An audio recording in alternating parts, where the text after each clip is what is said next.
Tout à la fin des années 70, un skatepark géant a existé au pied de ce qu'on connaît aujourd'hui comme la Cité des Sciences de La Villette, au nord-est de Paris.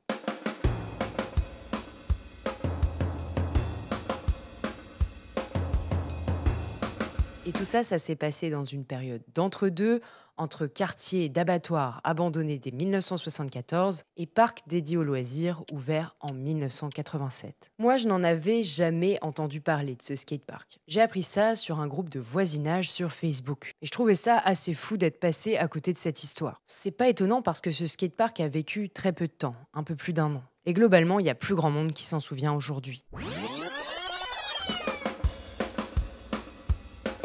Pour raconter son histoire, il a fallu beaucoup chercher. Parce que quand on regarde sur Google Images, on trouve très peu de photos de l'époque. J'ai ensuite lancé des recherches à l'INA et il a fallu chercher très longtemps avant de trouver quelques séquences et elles sont très rares. Le problème, c'est qu'avec les mots-clés La Villette et skatepark, ça marche pas. Ils sont 1 million de skateboarders. Aujourd'hui, à proximité des abattoirs de la Villette, ils ont leur premier skatepark. 6500 mètres carrés et 4 pistes de vitesse. On a contacté des passionnés, des photographes, des archivistes amateurs, tous ceux qui ont connu ce lieu à l'époque. Et on a trouvé quelques pépites comme ce Super 8 d'un peu plus d'1 heure qui n'a jamais été diffusé jusque-là.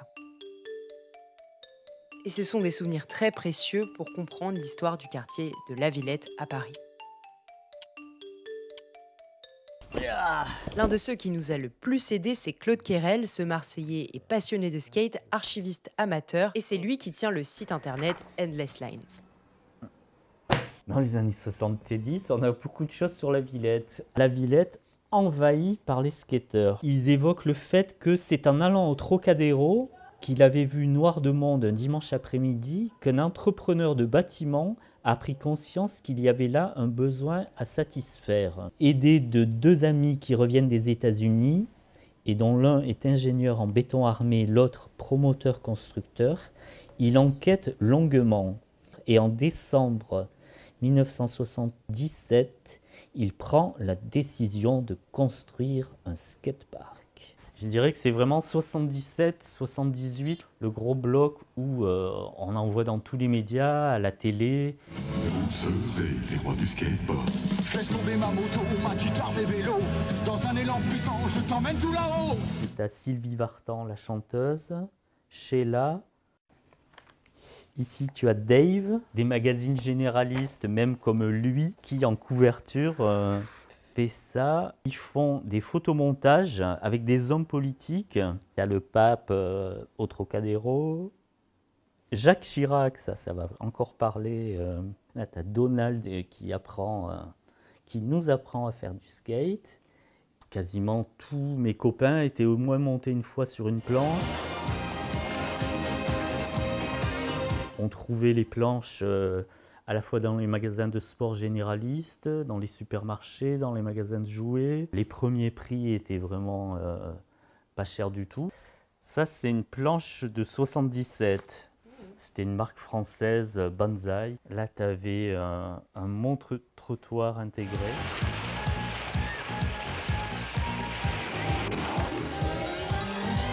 Ça a vraiment touché toute notre génération, en fait. Et c'est arrivé des États-Unis.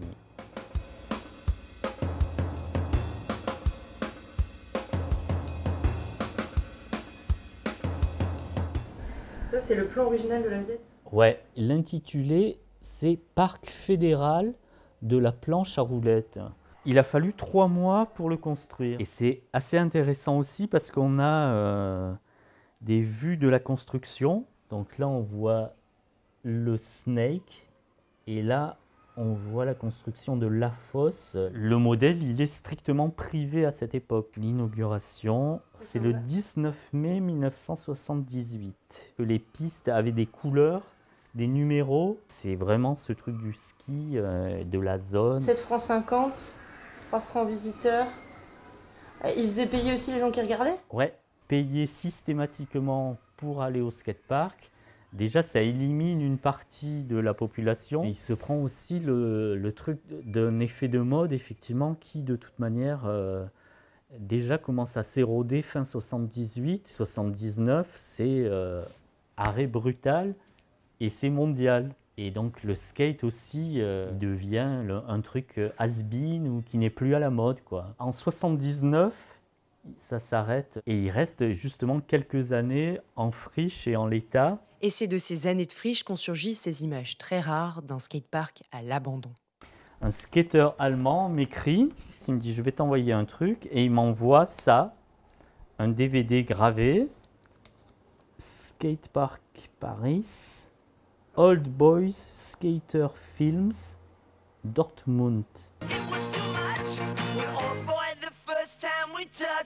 Là on est à la Villette. Quand il n'y avait plus personne pour l'exploiter, quoi. Plus personne. Ouais, on voit des morceaux de bois, on voit, enfin c'est...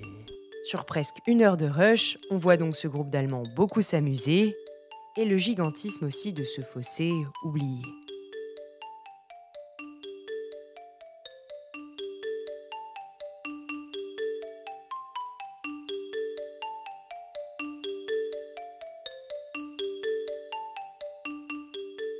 « 6500 m² à la Villette et il n'y a aucun skatepark actuel qui se développe sur une telle superficie. C'était vraiment énorme comme site. Je pense que c'était un des plus gros en Europe à cette époque-là, donc c'était quand même un point d'attrait pour toute une génération. Et il y a notamment quelques images en noir et blanc qui sont assez belles parce qu'elles datent de la période où le skatepark a fermé.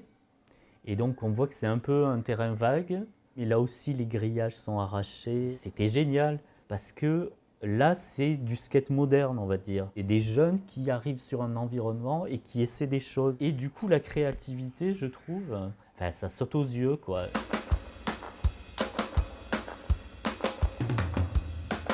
C'était devenu aussi un espèce de no man's land que s'appropriait tout le monde, quoi.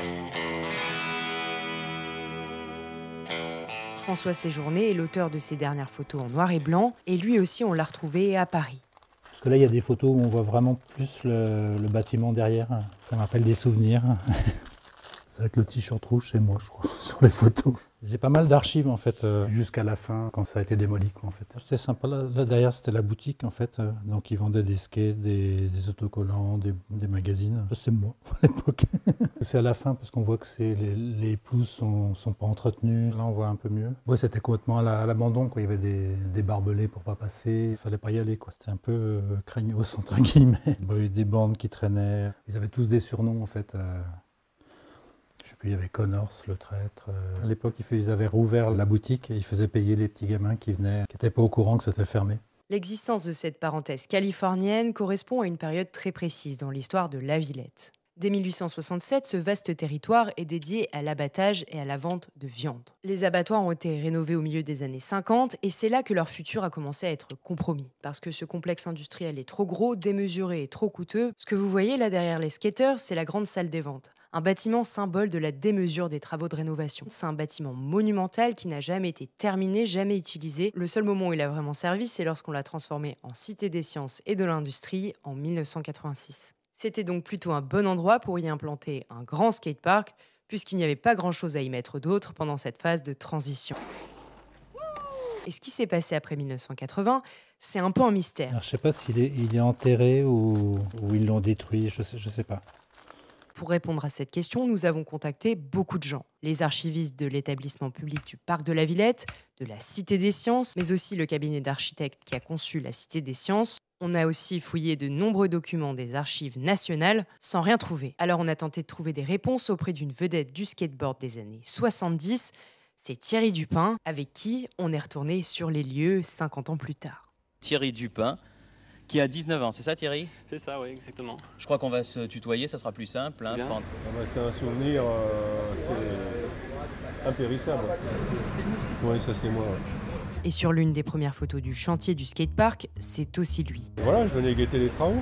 Je suis venu avec mon skate de chez moi de Pont de la Villette, je suis arrivé sur le trottoir. Je suis de dos, en train de baver sur le chantier. J'étais là, vraiment aux premières loges, comme au-dessus d'un théâtre, une enceinte, et je regardais à mes pieds ce trou monstrueux qui prenait forme. C'était vraiment le rêve de tout pratiquant à ce moment-là, quoi.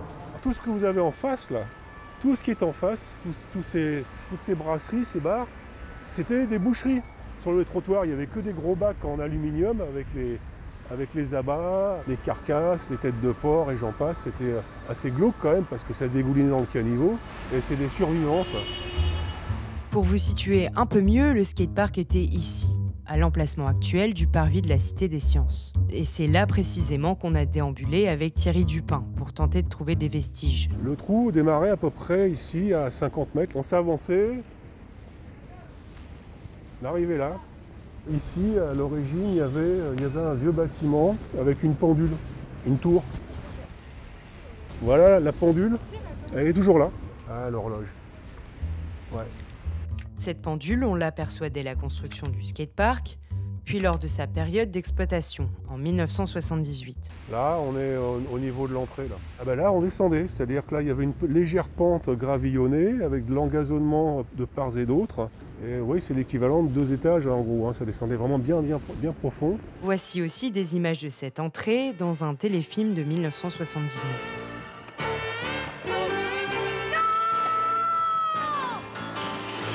Et le trou existe encore, vous voyez. Il y avait le départ du Snake. Le départ du Snake qui emmenait dans la grande fosse. Il y avait la grande fosse ici. Là. C'était quelque part par ici. Là. Sous le McDonald's, il y avait la grande fosse. Voilà la fameuse fosse avec le plat central. Et ça, c'était génial. Et vous voyez, en haut, c'était vraiment rond, ce qui fait qu'on ne risquait pas trop de bobos. Là, le bâtiment, l'ossature. Ils l'ont conservé. Là, là, on est exactement positionné au même endroit, quelque chose. Et nous, on était vraiment en dessous. Et on voyait ça. Il y avait que ça. Il y avait la voie ferrée. Alors, ce qui est extraordinaire, c'est que voilà, on voit des restes de la dépression ici, quoi. C'est incroyable parce que ça descendait à plus de 6 mètres de profondeur. On a approximativement une idée de la profondeur là, hein, en bas. Ah bah ils ont fait un bassin, waouh. Vous étiez jamais revenu? En tant que piéton ici, jamais.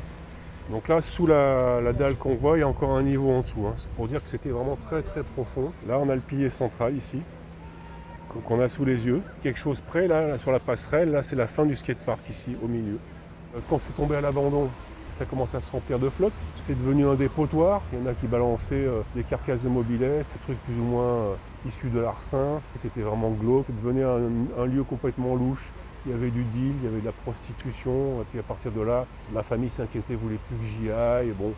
Et puis un jour, j'ai vu les ouvriers de chantier qui étaient là-dedans. Et j'ai posé la question à un ouvrier qui était là. Il me dit ah mais non, mais ça y est, on va tout recouvrir. Et ça va être reconstruit par-dessus. Donc en fait, ce skatepark, il a vécu 1 année. Il est en dessous, le skatepark est en dessous. Ah, pour moi, il est en dessous. Ils ne sont pas enquiquinés, ils ont construit des immeubles dessus. Hein. Un petit bout de béton qui dépasse, quelque chose, non, il n'y a rien. Ils auraient dû, hein, c'est dommage. Hein. Ça aurait été effectivement un petit peu comme les restes du mur de Berlin. Ça fait vraiment un choc de voir ce que c'est devenu. Et ça remet beaucoup les tripes, les souvenirs.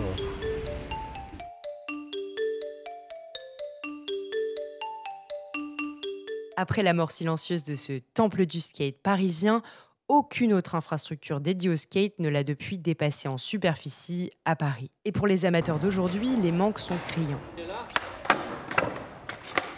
Quand je vois ça, j'ai l'impression d'être aux États-Unis. Je savais pas que ça avait été fait en région parisienne, un truc comme ça. Moi, là, je vois que du fun de fou. C'est fou qu'ils aient tout détruit. Là, il y a une belle image. Ça a l'air d'être gigantesque. Ça donne envie de rouler, quoi, faire de la courbe. L'endroit le plus grand ici à Paris, finalement, c'est le GP. Et il est carrément plus petit que ce que tu viens de me montrer. On sait qu'aujourd'hui, on se bat pour avoir des espaces. Ouais, c'est des structures comme ça qu'il nous faut à Paris, quoi. Et même cet endroit-là, il manque d'investissement pour être rénové. Il y a déjà plein de choses à faire sur l'existant, et l'existant, il n'est pas suffisant. Et je me dis, plus il y a de skateparks, en fait, plus les filles peuvent trouver des espaces un peu safe. Forcément, plus on peut prendre de la place, nous aussi. Après, c'est vrai qu'il faut quand même rappeler qu'on n'a jamais eu autant de skateparks en Ile-de-France et en France, ça c'est vrai. Par contre, à Paris même, c'est compliqué. Après, effectivement, on a des difficultés, on manque d'espace. Et des espaces comme ça, pour en trouver de nouveaux, c'est soit autour du périphérique ou soit proche banlieue, je pense. Et effectivement, à Paris, on manque d'espaces couverts. D'autant que l'héritage olympique a été un petit peu raté.